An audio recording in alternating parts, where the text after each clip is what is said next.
Coming up on this episode of Cade Friends, our guest this week, Dr. Holly Kruse. I had seen you in Claremore. There was a dog show. Yes, and I was like, how can I legitimately cancel class and show at the dog show? And then I explicitly said, and maybe you were in this group, like, don't talk to me.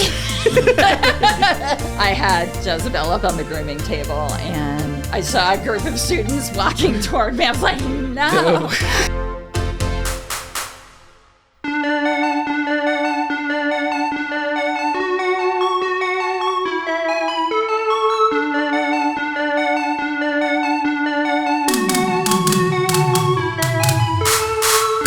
Hello and welcome to Cade Friends.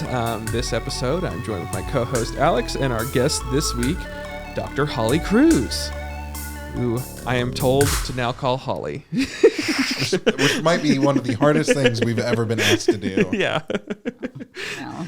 We've spent, 8 years, like since, maybe 5 years, between 5 and 8 years, calling you Dr. Kruse, and now the sudden shift of Holly. I understand. But you're a communications professor at Rider State University. That's how we know you. You are our professor. Yes. Yeah. Yes, I sure was. And I very much enjoyed it. It was sad when you guys left. Oh. But glad for you. Yeah. Well, what did you like about Alex and I guess that'll be our first question. Okay. Well, I mean, both of you had just great things to say in class and were so interested. Okay. Julietta Vusen, I teach the classes in the department that everyone has to take, even though they probably wouldn't necessarily want to if they didn't have to. Like the more theory stuff, as opposed to, how to make a film, or a podcast, or, an ad campaign. And so it's always great to have really engaged, interested, smart students in there. And you guys definitely were way up there. So that was great. And I do have an Alex story. Oh, good. Which, I can't remember which class. It might have been theory, but it was the first class that I had Alex in, and he, at the end of the first day of class, he came up to me and he said, I know that a lot of students don't get your sense of humor, but I think you're funny. Oh gosh. Yeah. Was that a compliment to you? I took it as one, and I just thought it was hilarious. I definitely meant it as a compliment. I know. It was just so unexpected because, I think there were a couple students ahead of you to talk to me just with questions about the syllabus. And then Alex comes up and says that. Yeah. And I just thought, and that was just so memorable and so great. Oh, that's, that makes me, I remember, and I wish I used Facebook more often. I'd probably be able to have pulled it up. This might be it right here. While you're doing that, I do want to say that what I love about your teaching is like there are like these like times where you like do like a bit or do like a joke to the audience and it just falls flat. I know. And I find it absolutely hilarious. I found everything you said absolutely hilarious, but it was almost elevated by the blank stares in the audience. That's good. And as my eyesight has deteriorated, it matters less and less. Their reactions. It's like, the only thing that really matters is if someone's just constantly scrolling through their phone or something and not paying attention, the glaring. Is someone doing that right now? I'm not scrolling through their phone. Yeah, it's not class. And I got to say, I do it too. Not while I'm teaching. Yeah.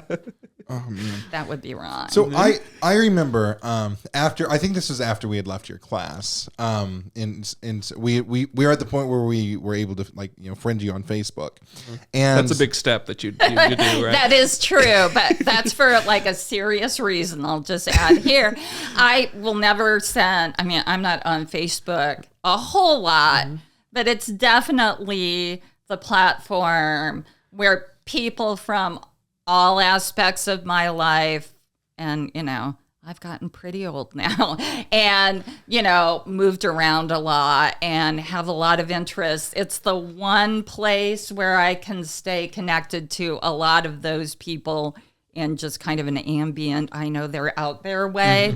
But yeah, I will never send like a social media friend request to never a student, because of the power dynamic.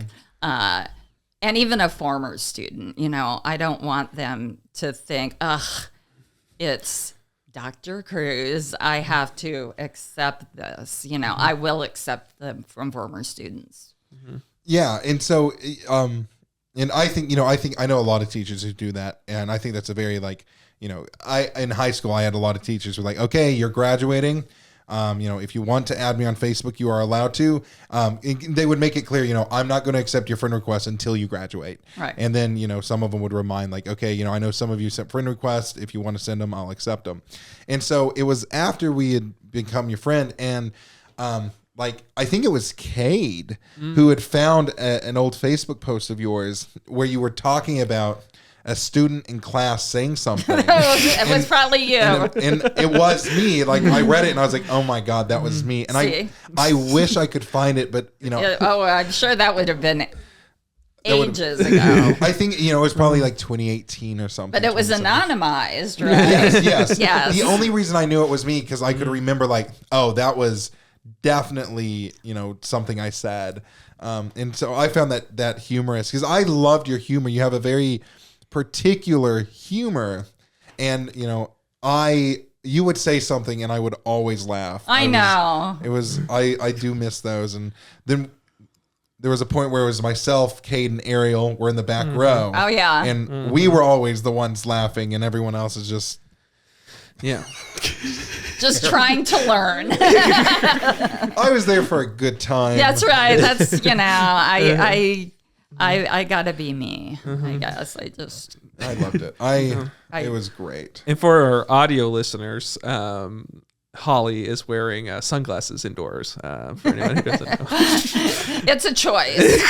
It's actually helping with the ring lights a little bit.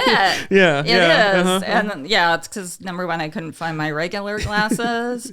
Number two, I'm not a morning person. And this is the morning. And number three, I did go through a period of trying to convince my gen ed students that I was an actual vampire. So I want to dive into that just a little. Like, did you? What were the steps? Yeah, of what this? were the? Okay, well, it was in a classroom in Baird Hall, one of the English ones, or something that faced the parking lot and had blinds that were always open. So immediately, we have to close those. I think it was in the morning, and I would talk about being very nocturnal because I am. Yeah. And I would also talk about, I'm basically translucent, which is, I'm extremely pale. Do I like the taste of blood? I'm not sure about that. I'm very aversive to sunlight. Yeah. And so these things would add up, and I would just drop these and things in, all these things that are true, and then, you can sort of build. You don't like garlic, You sleep in a coffin at night, Okay. I love that. Yes, well, I would say I didn't say those things, but just went on. And I might have said that I was half vampire, half beagle, or something like that.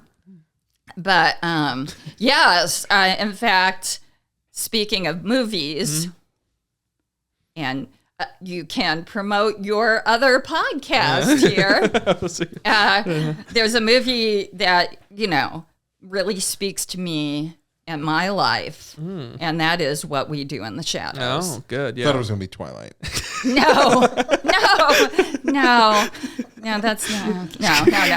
Have you seen What We Do in the Shadows? I love What We Do in the Shadows. Yeah, I love the movie. Yeah. The series I like too, but the movie, I watched it and I was like, those are my people. So I 100% agree, and I think we talked about this on the pod before. Yeah, I'm not a Sunlight fan, and I love the night. That's when I do it, and so it's funny here we're night people doing this morning podcast. Yes, well, I could. At least it's not. I had mentioned a few years ago did an interview with a reporter from CNN Business, and it was like at 9 a.m. Oh, jeez. And it was about the pneumatic tube. You laugh, but It's very serious. Sorry. it is. Pneumatic tubes are very serious. And I had famously done some research on the pneumatic tube as a communication technology. Okay. Which is Yeah. pretty interesting. Yeah. It is. And I mean, communication's got to travel in their yeah, little well, tubes. there was a whole pneumatic postal system underneath the city of Paris. Oh wow. Oh yeah, the pneumatic post in various cities in the U.S. too, like Philadelphia. And It was supposed to. The idea, like at one point, the idea this was going to connect. Everywhere. Right. And there were like H.G. Wells' son wrote this utopian short story about the pneumatic subway that would go underneath the Atlantic Ocean. Wow. These things didn't happen. Yeah. But if one thing you may know about me is I love the history of a communication technology. And so I really got into this. I presented research on it at the Internet Researchers Conference in Manchester, actually Salford, England, in like 2012. And then it was a chapter in an anthology. And then years later, every time somebody tries to make like a Hyperloop, are you familiar with Hyperloop? Yeah. Like the train. well, it's not really in a pneumatic tube. Yeah. It isn't a tube. Mm-hmm. Yeah. So first it was Elon Musk. Yeah. And that was a round of, there are like 4 of us who do pneumatic tube, who've written stuff on the pneumatic tube. Like Molly Steenson stuff is great, and she's done a lot more with it. But anyway. So we're talking to a pneumatic tube expert here. Yes, kind of. Yeah, so there are like 3 to 4 of us. And this talk I gave in 2012 in Manchester, like the guy who was the features editor for New Scientist magazine was there. And a guy who later wrote this great book on sort of time and media technologies. Jason Farman was there, and apparently my talk helped inspire his, award-winning book, like on that, and so it was a bigger deal than I thought. I just thought this is a fun side project. Anyway, so I'm not gonna swear on your podcast. Oh, you can. You can. It is. Richard freaking Branson then had his own Hyperloop, and it went like 30 feet. I don't know. And so CNN Business is like, we got to do the rounds of the pneumatic tube experts, know. So, and it was, I don't know. It was like class prep. I don't know what I was just snowed under with class prep and other things, and it was years later after I'd done my research. I was like, I guess I better reread my research. And then, he calls at like 9 a.m. and So you have to be on video too? no, Oh, okay. no, not like this hellscape.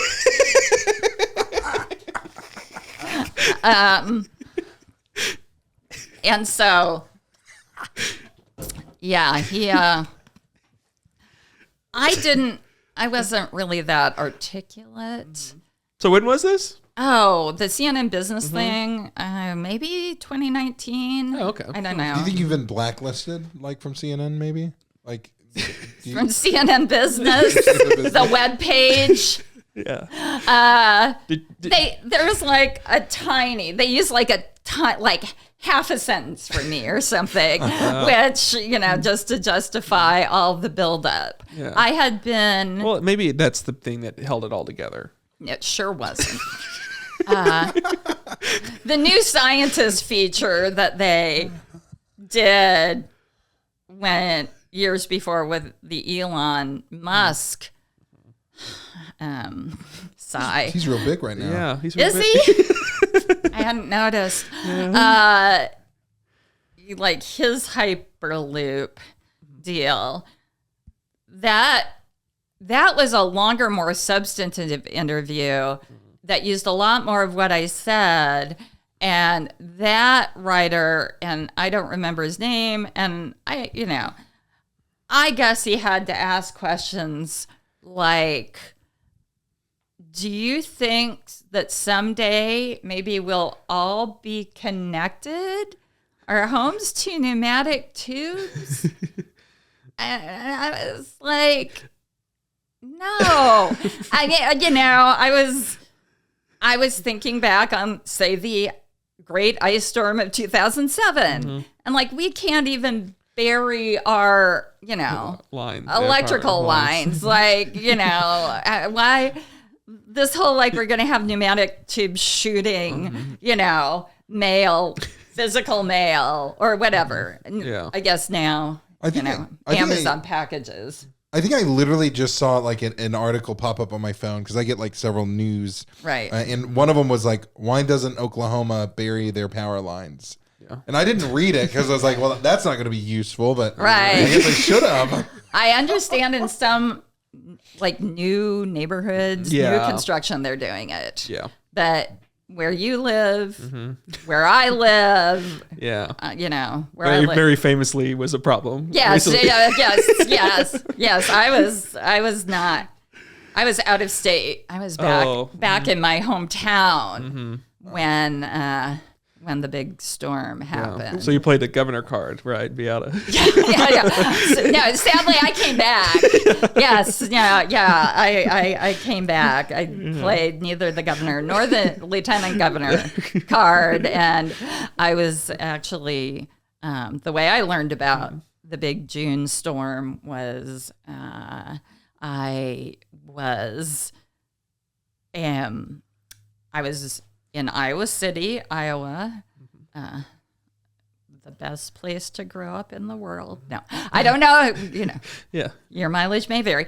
Anyway, and I had taken, I was at Airbnb and, with a couple friends and my dog. And I was out walking my dog in Iowa City in eastern Iowa, the northern part of Tornado Alley. They get weather. Good. And I could see like to the west, like lightning and stuff. So I pull out my weather app and I checked the radar to see like, well, how far can we walk and before the storm comes? And there is something about stuff happening in Oklahoma right then at the same time, like the news, flash. And I thought, uh-oh. And then I had communication from people here, a couple of friends here. Yeah. one you should have a future guest, Dave Hamby. Oh yeah, we did have Dave Hamby on. Yeah. Oh, you should have Dave Hamby He was on. your boss at one point. He was right? my boss. Yeah, I worked for the PR department at Right. while also working for the radio station. Yes, yes. Anyway, like he lives in my neighborhood, and it Forget that you famously views my home as some kind of like a neighborhood attraction, you know. So like when there was the big sinkhole in front of my house, like his whole family walked there and took pictures. But yes, he and you know, in this case, he looked at my roof damage and actually could see what had happened to my roof. And I had another friend who had gone like into my yard and stuff, and with my permission, but, you know, and taken a look at, you know, the damage. You mentioned your dog, and I think it's very, you know, pertinent. Something Can you anyone believe we made it this long? anyone who has your class, or at least whenever we did, you would frequently mention your animals. So Yes. I would say you're an animal lover. Yes. And you do or did show dogs. Do you still do that? I do. I do show dogs. I thought so. Walk us through that, because this is a world that I'm fascinated by, but I Okay. don't know very little about. Well, beyond seeing Best the in movie- Show. Best Yeah, in Show. I've seen Best in Show. Right. A fun fact about Best in Show is that back in the early 90s, 93, 94, I started a listserv email list Oh, that's taking you back in. It's social media before people think of social media. So I'll just briefly explain what this is.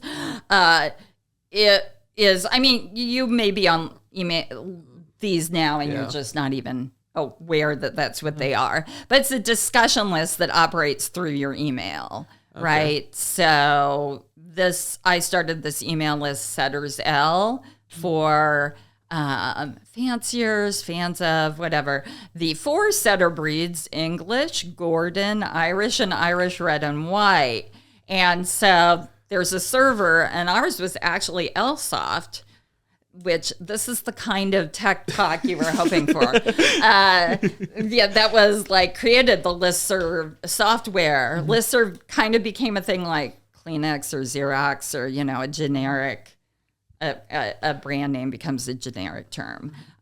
But so you would get in your email, sometimes in digest form, if you wanted to stay sane, like people would email to the list, and then that email would get distributed to everybody on the list. So, so these were big. I mean, I got on my first email list when I want to say 1990, and I had been on a horse racing one. I had been on one for people who read mysteries, that Dorothy L. That got out of hand. That was way too much. It didn't leave you any time to read mysteries because you were so busy reading posts on the list. Canine L was the big one. And the L was always like for listserv or email list. And anyway, so I started that one. And now I've forgotten. Oh, you're walking through the dog showing thing, and how did that happen? Yeah. And I'm not sure why Setters L was part of that. But you really wanted to plug the email list that you That's helped right. create. That's right. I was like, okay, so this is how it started. Yes. And maybe I'll get to the point I was going to make about that, but I did mention Best in Show. Is that somehow? oh, right. There it was. I just thought maybe I was just switched into New Media and Society teaching mode, and like a class now everyone has to take, by the way. It's in the course, so they'll have to suffer. I could just play this podcast for them. And so like we had listservs and Usenet news groups. Okay.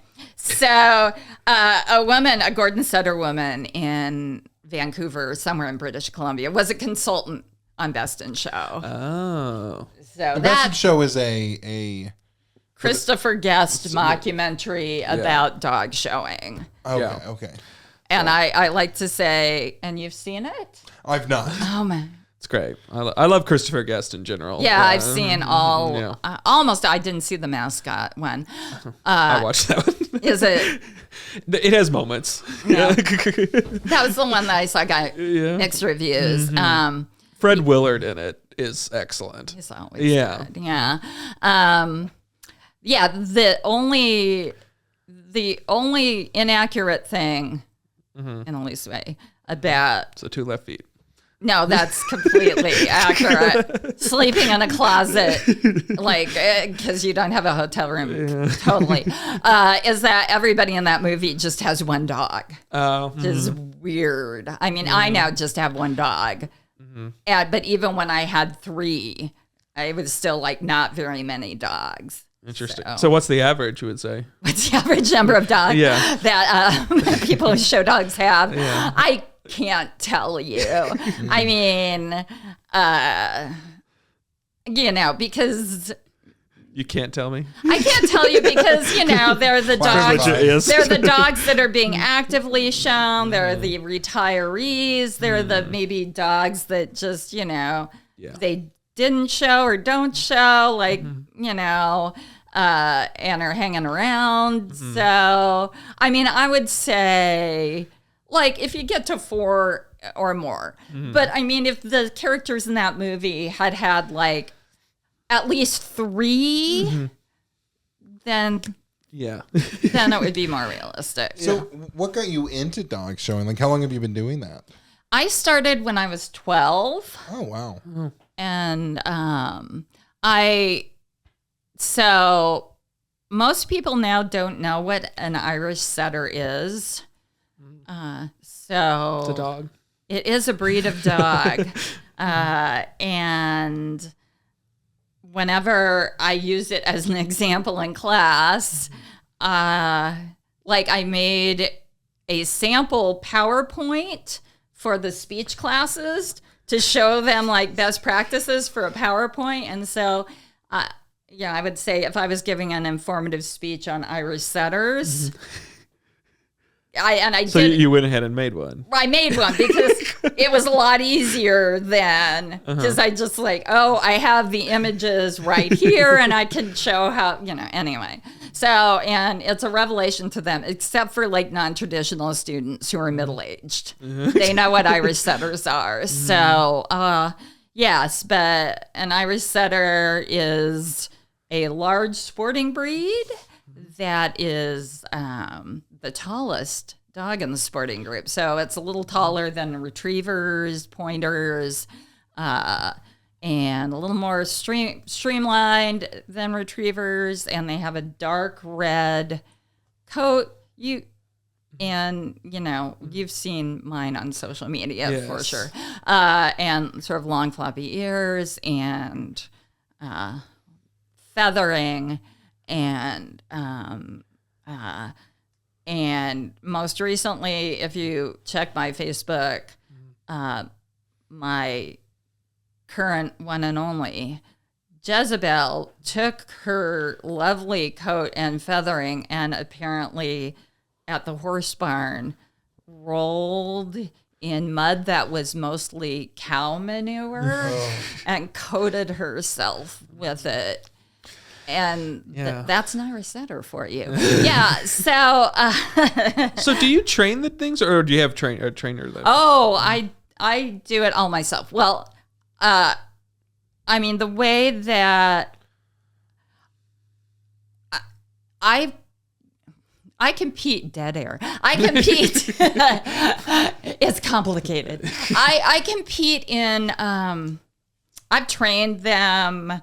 I put, as in terminologies, obedience titles, agility titles, rally titles on my dogs, as well as showing them in conformation, which is like when you see Westminster or whatever, that's what you're seeing. And, I've even competed in a hunt test with them. So we do. Oh, and now we're doing like an activity called Fast Cat, which doesn't involve cats, unfortunately. It's coursing ability test. And I train, I've done a lot of obedience training, used to do a lot of agility and that kind of stuff. And that's all me. In confirmation, confirmation is a little tougher because all the things that I just mentioned are basically objectively, scored. Whereas in confirmation, the idea is that the judge should pick the dog that most closely matches the breed standard. There's an AKC. If you're on the AKC website, you can see the breed standards that, like, the parent club, say the Irish Setter Club of America, has devised, written, and then revised, over the decades. And then when you're watching, say, Westminster, and you have like the groups, and so it's all these different breeds of dogs. Hypothetically, theoretically, the judge should pick the dog that is the best representative of its breed.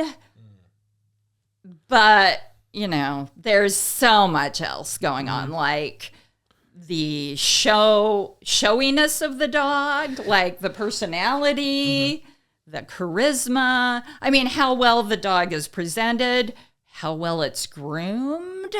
There are ad campaigns in magazines like Canine Chronicle. I mean, at that level, when you see the dogs in the groups, people are spending, and there's not much money to be made in this at all. People are spending thousands and thousands of dollars a year to have their dogs campaigned to win groups and so they have like ads of of a specific dog? Yeah, promoting it. And then all the judges get those magazines.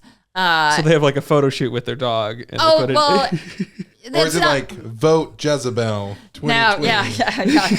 Yes, well, yeah. No, it's it'll be like photos of their show wins. If you have a nice show win, you get, a photo taken. Okay, so okay. Yeah, and so and then, advertise that and like, here's so-and-so doing such and such.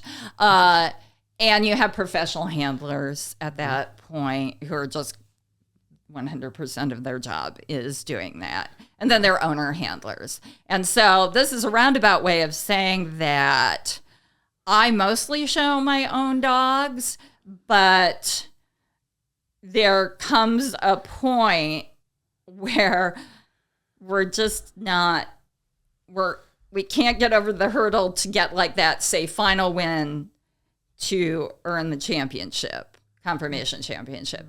And so then I have used professional handlers, but mostly it's me. And for sure it's me doing the grooming, because that's another thing. People at Irish Setters actually take a lot of grooming. There's a lot of clipping. There's a lot of Wait, so you do all that? I do it all. Wow. There you go. Wow. I didn't realize. So how many shows do you do like per year? I don't do a lot. And it really depends. I mean, there have been times in my life where I was doing a lot more with dogs, I think. When I lived on the East Coast, I was really very involved. And so, I mean, everything's closer together there too. Like you live in Philadelphia, my dog Bridget did a lot of her winning in New Jersey, various exits of the New Jersey Turnpike. Oh, 8A. Yeah, that's where we went, that sort of thing. And yeah, when I was in graduate school, I didn't do it at all. I had my dog Tristan with me. and had left my older dog at home with my dad. And we just hung out. I mean, that's mostly what I do with my dogs. We just hang out. I had seen you in Claremore. There was a dog show. Yes, and I ran into you just on like happenstance At the dog show? at the dog show. Yeah. Why were you at the dog show? I went with a friend. I think she had an assignment to go. Yes. Oh, yeah. That was interpersonal communication where I would end with interspecies communication. And then Claremore had the dog show cluster that's Thursday, Friday, Saturday. And I was like, how can I legitimately cancel class and show at the dog show? And that would have been when Jezebel was a puppy. And she won the points that day over. That was kind of a big win. Like, she also pooped in the ring, which was tragic. So I gave them this assignment on interspecies communication, and So you had your class come out to watch you? yeah, well, not to watch me. And then I explicitly said, and maybe you were in this group, like don't talk to me. Well, And I was grooming. There's again a lot of grooming, including at the show, unless you have a breed like, I don't know, Labrador Retriever, in which case, you just like clip their nails and you're good to go. And so I had Jezebel up on the grooming table, and I saw a group of students walking toward me. I was like, no. Get away from me. Yeah, so I can't talk to you right now. Gotta. I remember because I was excluded from that because it wasn't my class and it wasn't my assignment, Right. And so I ran into because I was just there, Right. And so you actually talked to me for just like a minute or two. That was nice because I of think you. you were like walking between, and you're like, oh yeah, Yeah. we just got done doing this. Yeah. Probably if I'm done, then then sure, talk to me. That's fine. But it was just so cool because I had no idea you were going to be there. I wasn't in the class. It was just I happened to go there, and then I just say, I know that person. she's running around on the green or yeah. Called. It's the matting. It's matting. just ring matting. It's the Claremore Expo Center is where they have it, and so It's cool.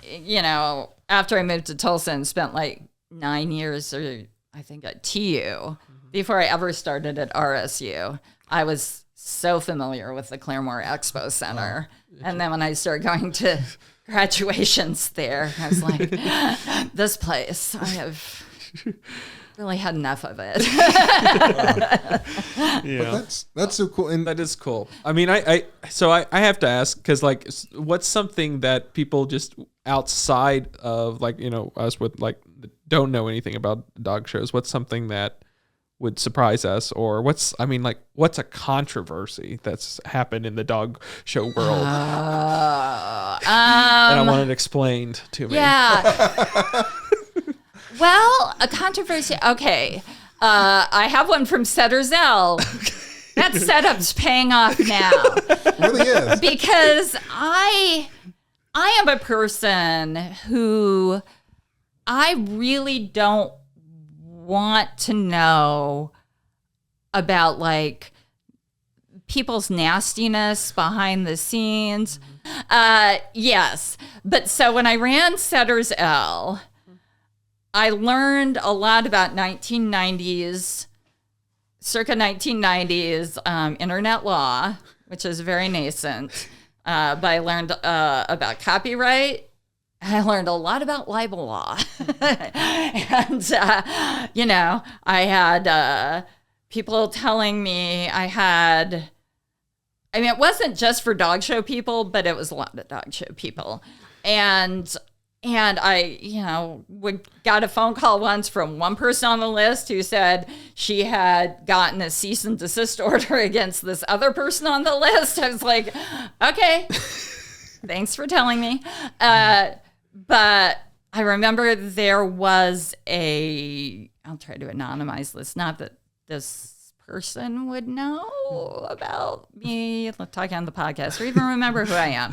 But she was, from another of the setter breeds, not Irish setters, but she said something on the list like, she had been at Westminster Kennel Club Dog Show and had watched the Irish setter judging, and she made the declaration. Maybe she said, with one exception, all of the Irish setters there were clearly dyed, like their coats had been dyed, a darker red.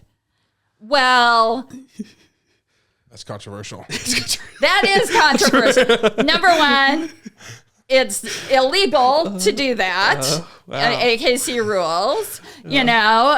Number two, it was for sure not true. There were probably a few, and there probably still are a few people who do that, and not just in Irish setters, but probably in some other breeds too. Because, the darker mahogany coat is the desirable one, not the lighter red coat. Number three, those people were identifiable because there's a show catalog that lists all the dogs and their owners. Yeah. And so, there used to be a lot of rumors. There was a rumor that this dog, who was a very prominent sire, this is going to get boring for you really soon. Like in the 1990s, in Irish setters, like from this very, very prominent, now deceased breeder, was when this dog was a young dog, and being shown and winning sweepstakes classes and stuff like this. Edit freely here. We're clipping this for TikTok. This is going to be. We're trying to bust into new markets. So I think the dog show TikTok. Yeah. Well, dog TikTok. If there was actual dog here, that would be helpful. But anyway, that the dog that was campaigned as a young dog was a different dog going by the same name. Oh, that was the conspiracy out there, or is that? Or not even the conspiracy, just what the particular breeder was doing. Let's do it. And the breeder from whom we'll just leave it there. We'll just leave it there. Uh-huh. So there's a lot of interpersonal things going on there. Sure. I mean, I try. I'm always in the I want to get along with everybody. I'm not controversial. Yeah. And I think that's pretty much been You're not dyeing your dog coat. I mean, what a mess. I mean, as someone who just had basically a bathtub filling with cow manure, mud water, bathing. I make enough of a mess, Okay, here's a deep personal secret. Dye my own hair. And dyeing a dog would just be a disaster. I mean, I guess, I don't know. No, but I want to talk about, so you're working on a new book, right? You're co-editing a book? Right. I am working on, let me talk about my books. Okay. I'm actually working on 2 books right now. One less, no, I don't know. One more traumatic for me than the other. So when I was in graduate school, my focus within media studies was, I did all, studied all media, including film and that sort of thing. But I was very much then in popular music studies and very involved in that, including international conferences and things like that, and had just a god of popular music studies as sort of a mentor, outside reader of my dissertation, unofficial, a guy named Simon Frith. You can look him up sometime. He's now retired, but most recently had been he's British. And anyway, and I was very in that track for like I'm gonna say a year. I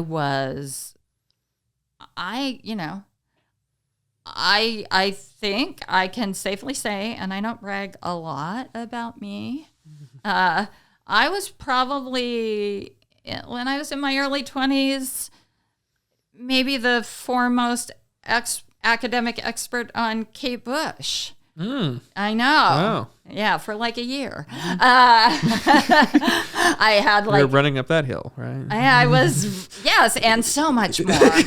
So much more. Yeah, that's all. That's all the people try to, Never forever. And so, over. yes, and I'm coming back around to that. Yeah, and so much so that paper that I wrote as an undergrad, actually 2 papers, as an undergraduate ended up as a chapter in this anthology that Simon Frith was co-editing. And it was like me and who else was in there? Jean-Paul Sartre was in there. All the Holly Kruse, Sartre, Did you get contacted by anybody to talk about Kate Bush after Stranger Things? No. And I tried. I did put it out there on Twitter. Yeah. Now X. Which is, yeah. Yeah. That must be fun to talk about in class, like the transition of Twitter to X. Yeah, I haven't gotten a chance yet, but starting January. So there was that. And then I ultimately did my dissertation on, back then it was college music scenes. And it was kind of sociological and archival, and it was a lot of interviews, conveniently with people I know and beyond, Snowball Sample, that whole thing in the San Francisco area, in Champaign-Urbana, which had a big indie power pop scene that had national significance. And so, I was very much in that vein, and that is probably still the work I'm best known for. And that became my first book. And there's supposed to be a copy or 2 at the radio station. I never go down to check. But over college music? Or over... It's called Sight and Sound, Understanding Indie Music Scenes. Oh, okay. Rush out and buy your copy. Every year I get, now I don't really get a royalty check from that publisher, Peter Lang, anymore, because if it's less than $10, they don't send it to you. So, yeah. And then, maybe after this, they'll get it. And then it kind of went off. Next year. Yeah. Great. Yeah, because it used to be I would get one that would be big enough to fill up my gas tank. And then I wrote this book there's the whole horse racing thing, on tech and horse racing, media and technologies and horse racing, and information technologies and horse racing. MIT Press 2016. So rush right in. That one is really decorative. It's like the cover is just gorgeous. But and so Buy the book just for the cover, maybe? it looks so great in your living room. It's not, but it's small. It's portable. You can take it. It has horsies on it. Oh, but then it's like a teal color. It's yeah, I know. Wait, what's the book called? It's called I want to see what this looks like. Off Track and Online. Oh man, wow. Off Track and Online. The networked spaces of horse racing. So do you come up with all the titles? No. Oh, that's I suck at titles. So I mean, because the 2 books I'm working on now. Off Track and Online. I know. And whenever we should call that our podcast. Off Track and Online. What was the last 3 words on that? Off Track and Online, the network space for. You know what? You can just do Off Track and Online and Kruse. Isn't that nice? It's a nice cover. This is great podcast content. Well, Cade can pop up a photo, maybe. I can pop up a photo, yeah. That'll be awesome. That is a very pretty blue. Isn't it? Yes, I think there's a signed copy in the library. I don't know why they have me go over and sign these things. It's hilarious. Anyway, so the 2 books I'm working on now, the first one I've been under contract with is, quite prominent, great academic publisher, Polity. And I've had that contract for, I'm going to say, 30 years. It seems like that. And it's a book on gender and technology, because I don't know if either of you guys took my gender and technology course. I think so. You would probably remember, because there's a point where students have the readings about how in the 19th century it was totally scandalous for women to ride bicycles. And there were all kinds of reasons, like because you didn't want them to go very far from home, for instance, and they shouldn't sweat. I mean, these kinds of things. And students are like, mind blown.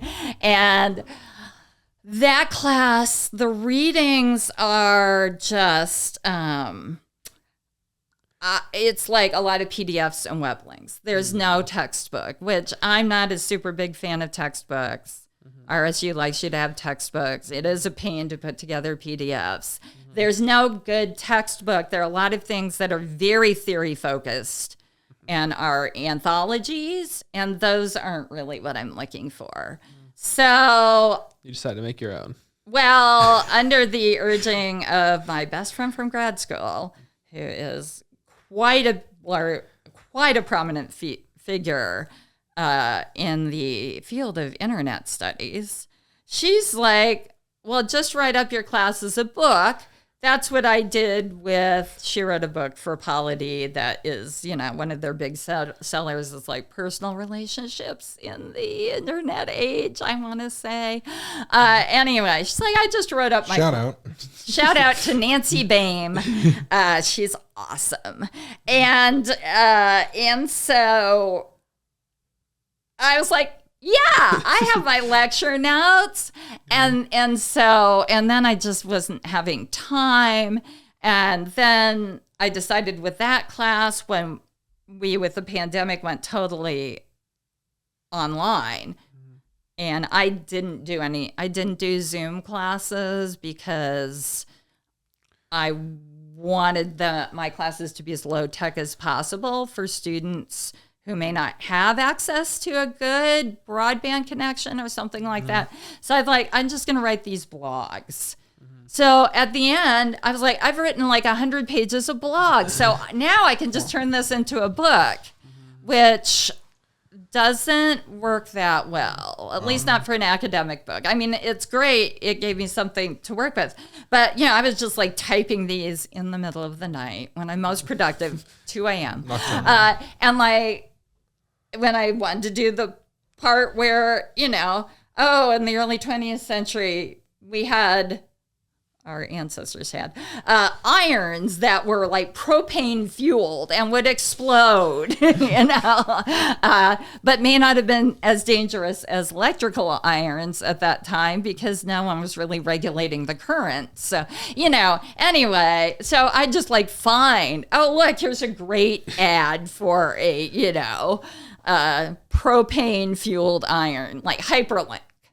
Yeah. And so I'm going through, and every paragraph is like, oh, I have to find some kind of reputable, source that documents this. And one paragraph could take 3 hours. Oh, wow. So that is one book project. I have a sabbatical next fall. Oh. That's going to be for writing that. So finally. Well, that's exciting. It is exciting. And now I don't hear from the people in London where Polity is mainly headquartered saying, so are you going to meet this deadline? I'm just look, I have the sabbaticals. So that's that. And that would be academic book publishing is not a way to make money. Textbook publishing is a way to make, as you probably can imagine Yeah. from the Oh, yeah. cost of textbooks. Yeah. And then if you get one that's widely adopted, So by the time this comes out, you will be working on this book. She's currently working on it, I guess, somewhat, right? As of right now, you are working on this book. Well, it depends on when this comes out, I guess. yeah. if this comes out after August 2024, I will be active. Possibility. It's always a possibility. I will actively be working on that book, and presumably we'll have most of the. It will be in 2024. So Well, yeah. So, 2024 imminent. yeah, imminent. So pre-order now. Well, No, there's nothing. Okay. There's nothing to pre-order. So, so to get to the other book project, I was asked by a couple of colleagues. This gets back to the music stuff.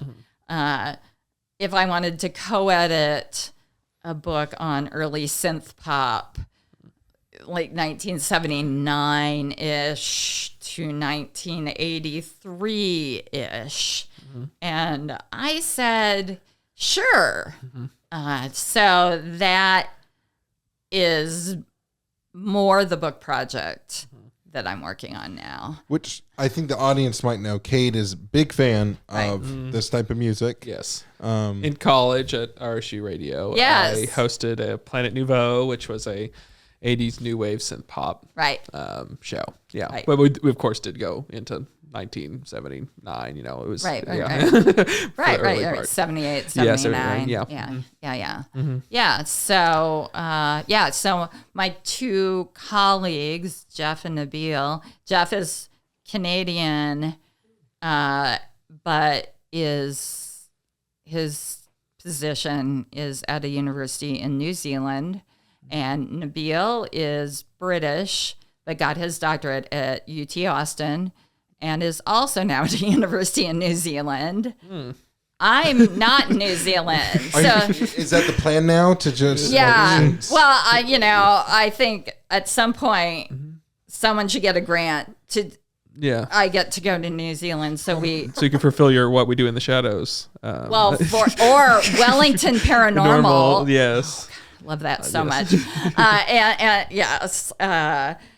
And also, just so we can be together in person. Because Also that, yeah. I am actually, from being on an international board of another sort of an academic association, I am now pretty in sync with the what time is it in New Zealand / Eastern Australia.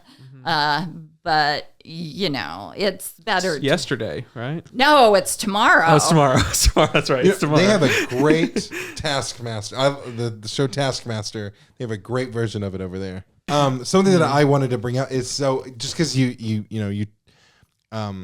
if I remember correctly, back when we were in your class, you played like some video games, right? Like that's something. Oh, yes. Is that something you still do? Do you still? I now play. So when I was a youth, I played early video games. For instance, like when I was growing up, we had Pong.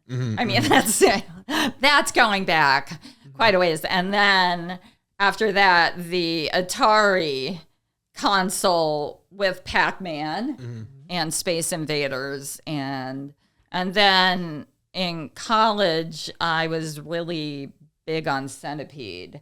That's when we had arcades and stuff too, but also in the University of Iowa Memorial Union, I would play the Centipede a lot. It was very important for me to get. I was always in the top scores. Oh. And, yes.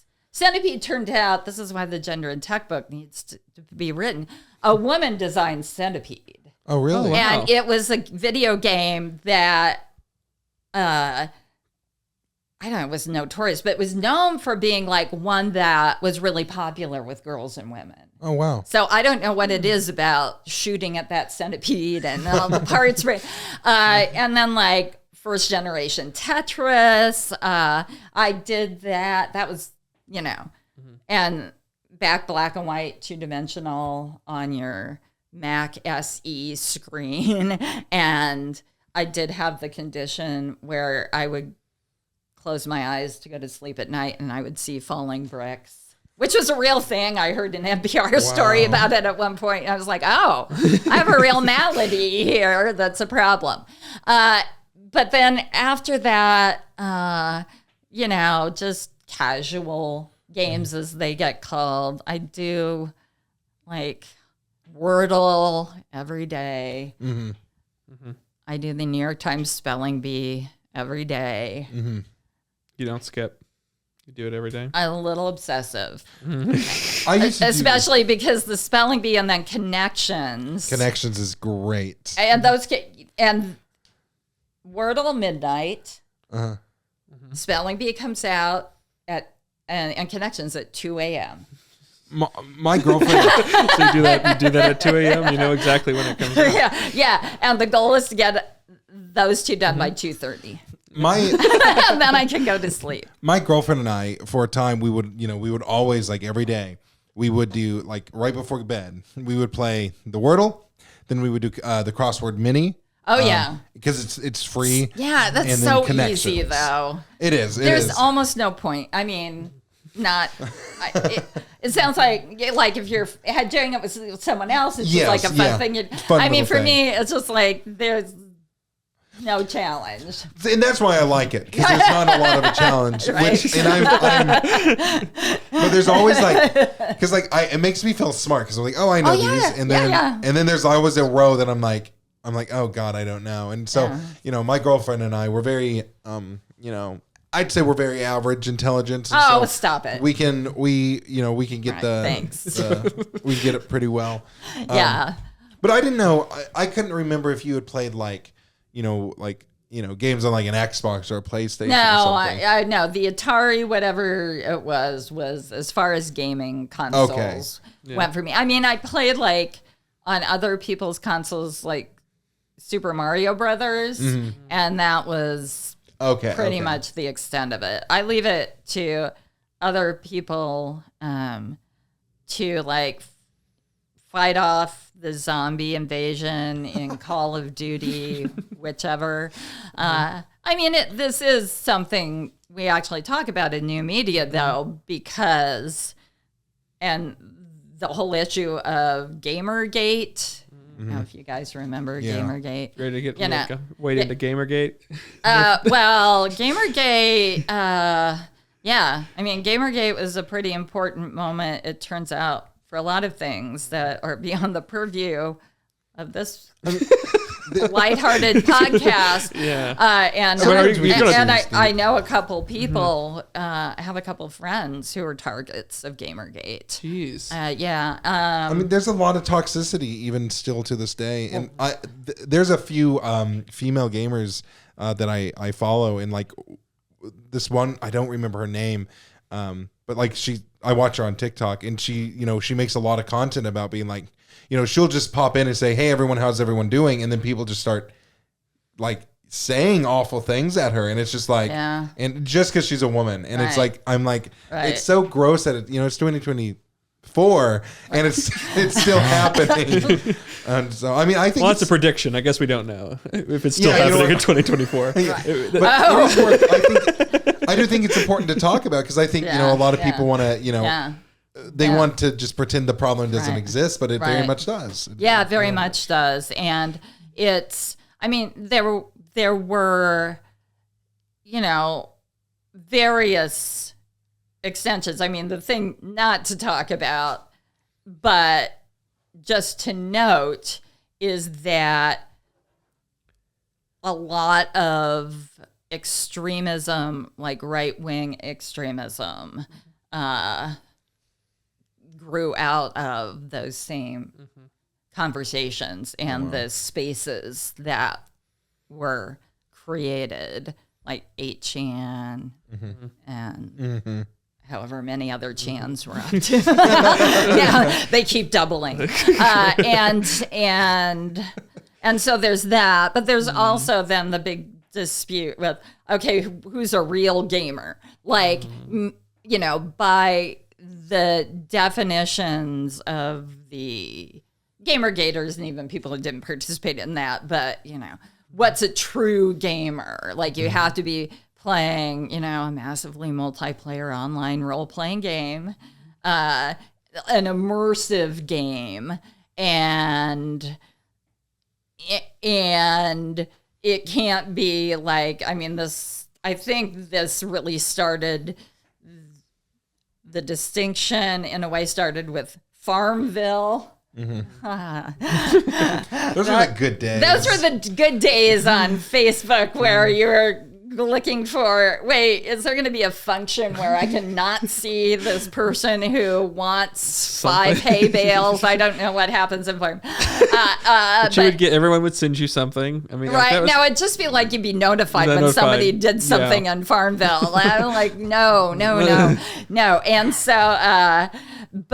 and so people who did that, you know, not true gamers, like, that's what they'd say, yeah. You know, doing, and I don't know, Candy Crush, which I haven't done, but all those kinds of things, and word games, not true gamers. And so, but these are people, and many of them are women or, you know, and men too, and non-binary people. Like, you know, people are playing these games and spending lots of time on it, and companies are making money from it, and there are social functions in many of them. I mean, Words with Friends, wasn't it, right? Like, and I mean, sure, for instance, Tetris was not an immersive game in the way that we would think of it now, but I would sit there for hours playing it, you know, so it is important to, I think, you know, the self-identified gamers versus... I think anyone can be a gamer. Well, sure. And then with the pandemic still ongoing, when, I mean, a whole lot of, I don't know if this showed up for you guys, I know a whole lot of people who study games and play games, which if you say, I don't know, get like a doctorate in media studies or something like that, and become like a professor and researcher, you basically get to just research your hobbies. and so, but a whole lot of them sort of turned away from the, you know, the online role-playing games. And Animal Crossing became big. Yeah. Right? Oh, yeah. And even some really intense gamers I knew were just like, I can't handle that right now. And so, so that's me in gaming. I mean, I have so many other ways to be distracted now. There was a time where, like, every day I felt it was important to do the New York Times, Washington Post, and LA Times crossword puzzles, which early in the week, not so bad. But when, you know, you get to like Thursday, it's, you know, getting rough. It's very interesting. And I don't know, it's a very interesting topic. There's a lot of gatekeeping. Right. You know, in like the different communities. Yeah. And, you know, like once a game becomes, you know, big, you know, there's always the people who are like, oh, I was there first. And then, you know, there's like a culture that builds around it, and people who go outside that norm. It's interesting. It's a very fascinating thing. I don't know if I would ever want to like do this deep research into it, but like, you know, this casual, like, spectating of just like, here's the game that I play, and here's these people who are just like, oh, they make this change. They're trying to make like a difference in the game. Like the, you know, game development companies, they put out a game and then they're like, okay, we're going to update it and we're going to change things. And then people just get so mad for people trying to, you know, try to make their game better. It's Right. I don't know. It's interesting. So what's the line for you between just something that is an obsession that you're interested in, just looking into, versus what you're quote unquote researching? Yeah. That's a great What is question. the line? Yeah, it's hard to say because I'm trying to think of something that like, okay, so yeah, I don't know what I would be doing with this. I mean, presumably after the 2 forthcoming books, like I will be writing another music book. And because I am like 90 years old, you know, this She was not 90 years old for our audio listeners. yeah. Let's go back to the vampire part. Oh, yeah. Yeah. I did tell a server in a restaurant this week, like out of nowhere, I said, I grew up in the Depression. How did they respond to that? I laughed. He was trying to take the bread away and give us new bread. And I just thought this is a huge waste of bread. Anyway, I got into watching YouTube music reactors in a big way. Like their first time listening to Yes, blank, yeah. yes. First time hearing yeah. blah, blah, blah. Yeah. Or, vocal coach reacts to blah, blah, blah. And I still have a bunch of them that I do check sometimes every day. Do they have new content? And is it something that I want to hear? And I know that there's sort of a reactor canon, and then I don't, and then I learn about some music that hardly anybody's heard of, but that's huge in the reactor community, like rapper Tom McDonald.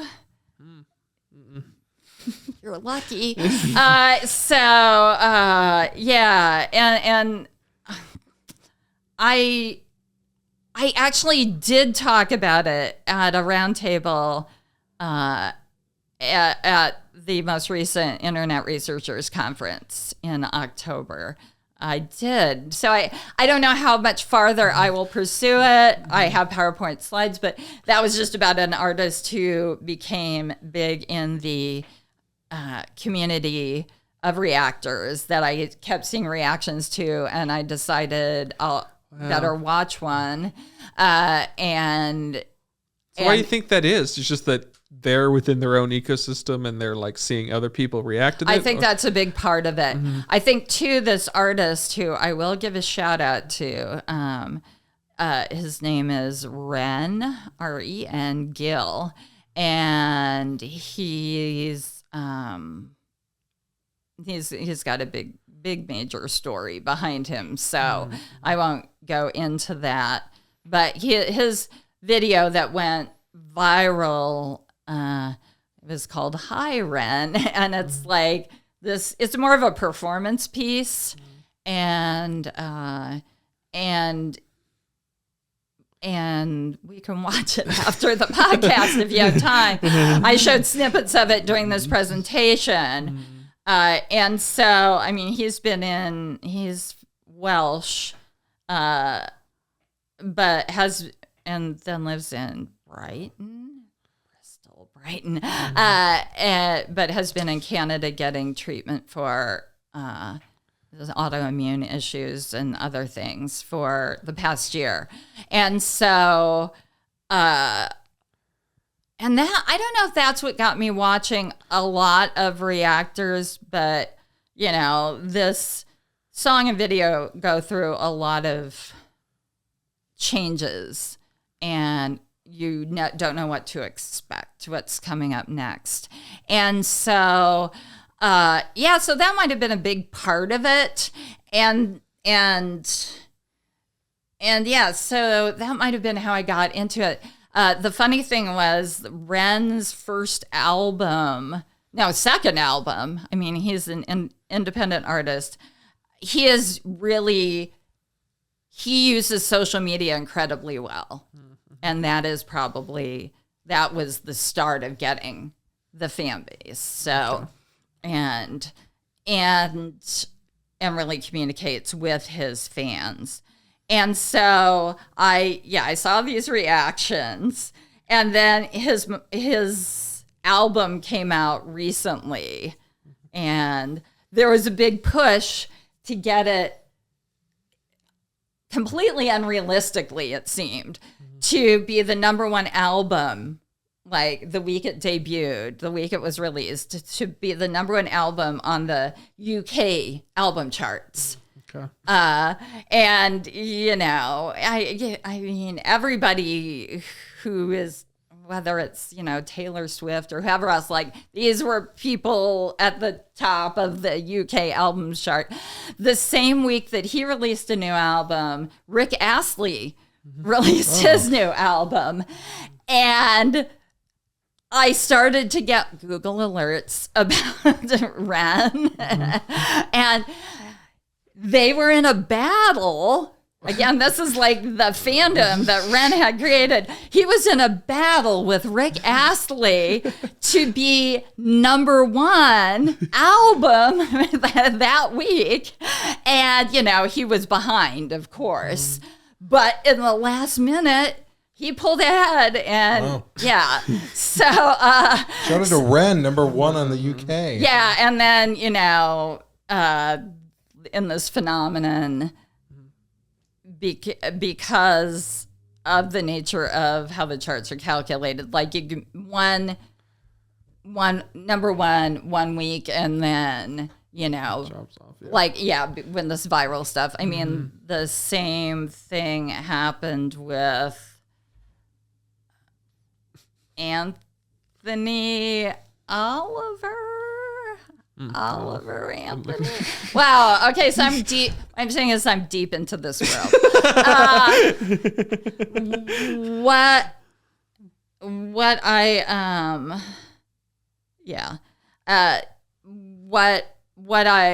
What happened at the round table was, and each one of us had a little bit to say. It was sound studies. And so I had a thing where I was going to talk about authenticity, always in air quotes, and use this high-end video as an example, but authenticity and discourses of authenticity as a trope, among reactors, and particularly to this video. And then because it was the week of like the Rick Astley, and they were like in the UK music press,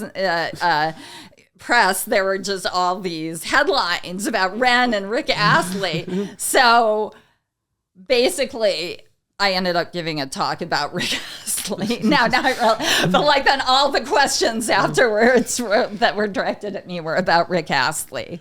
Wow. And so that is something that I don't know that I would write more about. And by the time I would get around to writing a book after these upcoming two, who knows? YouTube may not exist anymore.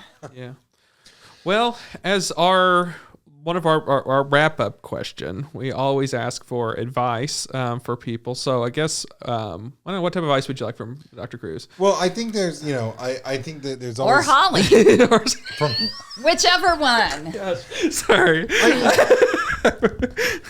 It's hard to break. I will say 3 out of 4 people in my immediate family were or are Dr. Kruse. So, not a big distinction. Yes. I think for Holly, yes. it's the, you either go, do we ask for life advice, or do we ask for, because you're a long time, I mean, you're very smart, you've done a lot of research.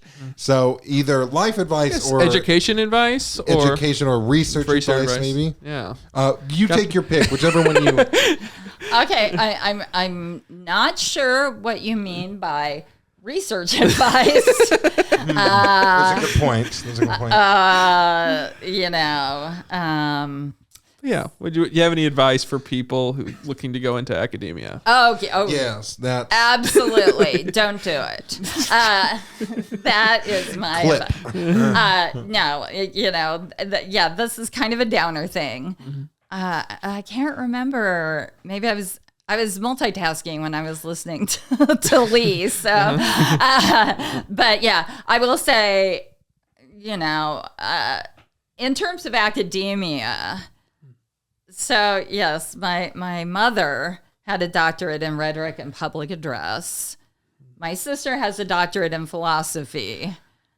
My dad had a bachelor's degree in electrical engineering, and let me tell you, that was the degree to have.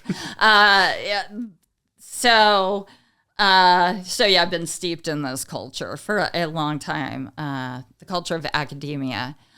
And, I said jokingly, don't do it, but it's increasingly and depressingly not a good career choice. If you absolutely have that passion, and I am one of those people, I was just diving in and doing deep research and scholarly sources so I could talk about, what Wilhelm Reich's son, wrote in his book about his father that informed, Kate Bush's song Cloud Busting, right? Which you can read about that, when I was like a junior in college or senior. I mean, also, with me, there is kind of the default, what sociologist Pierre Bourdieu would call the habitus, but sort of the kind of world and practices that I grew up in, what career do you see for yourself? I was like, well, here's one I know exactly how it works, get a doctorate. And so, yeah, so it just never seemed like there was another option for me. I couldn't imagine. My only other career had been as veterinary assistant, which this seemed better. But, higher education is not a good place to be right now for a lot of reasons. The workforce, the faculty workforce, is increasingly non-tenured or non-tenure track faculty. There are fewer and fewer positions like that. There are a lot more contingent or adjunct faculty, and those are the people who are trying to make a living putting together teaching gigs where they teach 2 classes here and 1 class here. So maybe, 2 classes at RSU, 1 section at TCC, 1 section at Northeastern State even, and that's sad, and comes with no benefits, that sort of thing. And so, if you have a certain skill set, you're better off. There are people, if you are in strategic communication, there's a demand for that. But, and so, it's hard to get a job. It was hard when I was first entering the market, and it's a lot harder now. If you do have industry skills, like if you're talking about media studies, practical skills and, industry experience, then you're a lot better off. There are more positions for that.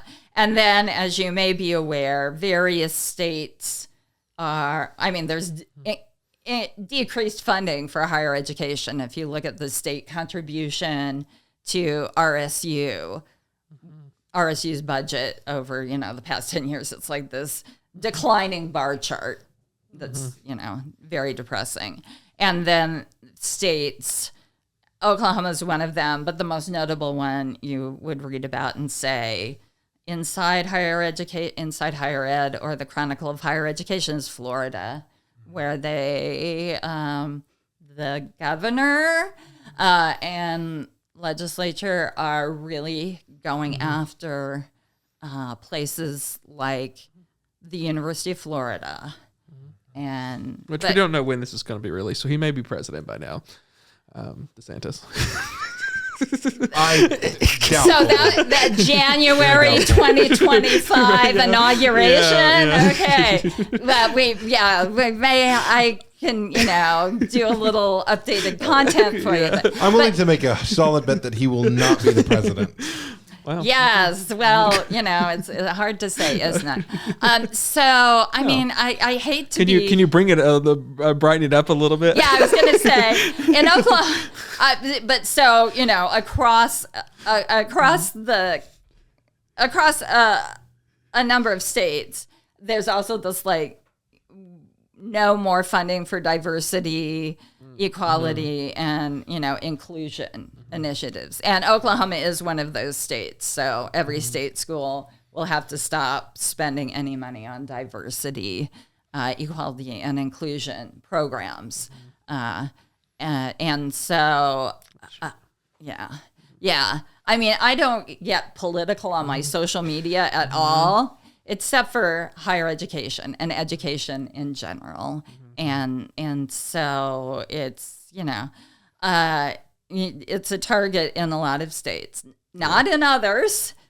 So, but I mean, it is a great thing if you're like a total dweeb like me, and with a bunch of nerdy interests, and you want to really get into, histories, sociologies, that sort of thing, and then then that's pretty great. And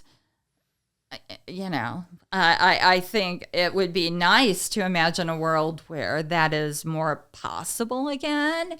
But it's also true that higher education as a whole needs to retool itself, reconsider itself, or someone is going to do it for them. Like English departments, philosophy departments, those kinds of departments in the STEM-focused world at all kinds of places, to make themselves relevant, and keep doing some of what they do. And I'm not just singling them out. It's kind of everybody. But there's just a lot going on right now. So I think awareness is hugely important. I mean, I will say advice that I got a long time ago. I was going to rebel against the family. I'm a rebellious type now. And when I graduated from the University of Iowa with a double major in political science and history and a minor in communication studies. And then I realized I wanted to go to grad school in media studies because I could do all of that. And I did. And it all came together. But the woman who was the head of the honors program there, I decided I was just going to get a master's degree, a degree that I do not, in fact, even have, because I went into a doctoral-only program. And she said, as a woman, it's better for you to get a PhD. It's better to have that extra credential, no matter what you do. And I think this kind of brings us full circle back to what we were talking about earlier, because obviously that paid off with all the students who call me Mrs. Kruse. Yes. Wow. Well, right. Do you have anything else for Holly here? No. Thank you. Got it by the end. No, thank you. It was, your classes were always fun. Like I said, I laughed a lot and Learned a lot. The 2 L's. And so thank Live, you for laugh, being, learn. And love. Yeah, love. Live, laugh, learn. Several L's. Yeah. And thank you for being on. Excuse me. Sorry, I had a hiccup. Thank you for being on the podcast. Well, thanks for letting me wear my sunglasses as an actual vampire and also to protect myself from all these ring lights. The only question I have is, do you have anything you want to plug? Right, the pluggables part of the podcast. I think I've already, plugged the books that have been out forever, and you can buy super cheap anywhere. I mean, I will say one thing in my favor is that I write really accessibly. Okay. Some academics write in a very dense way. Yeah. But yes, both Sight and Sound, Understanding Independent Music Scenes, and Off Track and Online, the network spaces of horse racing are, pretty readable. And, if you are interested in, and maybe the kids these days maybe are interested in, what was going on in Indian alternative music in the 80s, late 80s, early 90s. The Sight and Sound is a good book. I did a lot of interviews, a lot of oral histories. Maybe this is where you want as like a coda me to talk about research methods, but no, I won't. And if you want to learn about how the totalizator machine that you see at the racetrack when the odds are posted, like the early totalizator was one of the very first computers, in fact. Oh, wow. And then you can buy the horse racing book with the lovely cover and nice pictures inside that people from horse racing Twitter help provide me with. Oh, wow. Yeah. Well, there you go. And then if the next time that there's a Hyperloop that's in the news or anything, then you could contact. Yeah, if anyone out there has a Hyperloop that's ready to go, first of all, let me ride on it. There you go. And then contact her for any press then I'll be right there to tell you that it's not a pneumatic tube. And about this failure, the mid to late 19th century failure in New York City of the pneumatic subway that went like a block. Yeah. Oh. Well, there you go. Go contact her for that. Thank you, everyone. Well, thank you for being on here. You were always a guest that we wanted to have on, and you that's brought nice. it. Yeah. Oh, I did. You brought it. I can't shut up. Bye. Wave to the camera. Bye. So you have to be on video too? No. Oh, okay. No, not like this hellscape.